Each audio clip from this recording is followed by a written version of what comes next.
have been teaching here in IIT Bombay for the last 10 years. 14 years in IIT Bombay. I joined here in July 2005. I have been teaching for about 6 years. I just had this discussion yesterday with my wife. 9 years, one more than I've been married.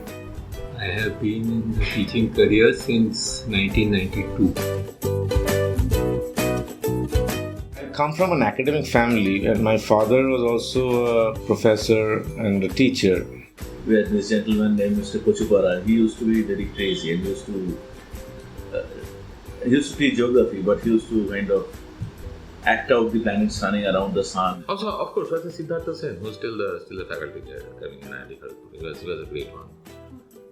I was doing some social work, and I did not go to his class. He wanted me to visit. Oh, there were many great teachers when I was a student here, many years ago, 20 years. I've always liked the idea of teaching from my school days. So I have had several great teachers who have inspired me, including Professor Patil, who is still here in our department. Professor Pani, who taught me fluid mechanics, so one of the best teachers I've ever had. Professor Goel, who taught me design, again an excellent teacher.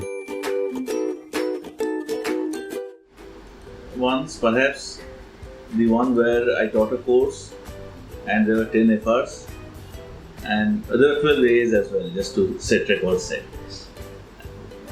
6 of them took the summer course and everybody did well, and some of them came and told me that I don't know whether I should be happy about that or not, but after a long time they studied for a course.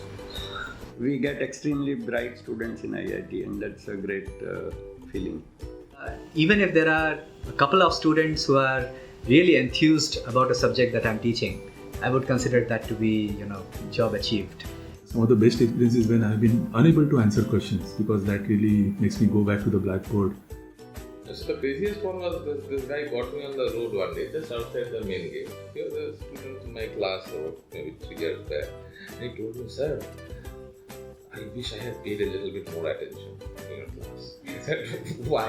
He says, "I'm actually using all of that now, and I know that you have taught all of that, but I just can't, I did not pay attention, so I don't have the notes or anything. I wish I had paid some attention." So I told him, "Okay, you're welcome to, I'm still teaching that course, you're welcome to go and sit in that course." But he never did. After the course, sometimes I've met people who said that, you taught us energy management. Now when I'm in industry, all of it is making sense. At one point of time, I used to be into dramatics when I was a student. I'm really into aquascaping nowadays, so this is something like your aquariums, and then you have plants inside aquariums, and you create a landscape with that being underwater. I also do a lot of fun things like watching movies and going out and traveling and driving to Goa once in a while with family and friends, and hanging out in South Bombay once in a while. So it's kind of a mix and match. I spend time with my family. I read, I watch films. I play squash. I enjoy some activity of that kind. And I pursue classical music. Absolutely. Yes, we are students all the time. It is the students who teach us more than what we teach students. It kind of gives a perspective to the student that, how good you are in terms of grading with respect to the best in the class. Relative grading is better because at least everybody is on the same scale. And then that lets us set difficult papers as well. The drawbacks I can quickly point out are that if not implemented properly, if the entire class does poorly, you may end up getting a good grade. That's one of the drawbacks I can think of. I would like to stick to absolute grading. There is an absolute level of performance also. So in any course, for instance, if a majority of the class will get above 80%, I would still give them AAs and ABs. One thing I can tell you is that if you look at the absolute grading at present in the boards and in some of the universities, it just has got stretched all the way to 99%, 100%.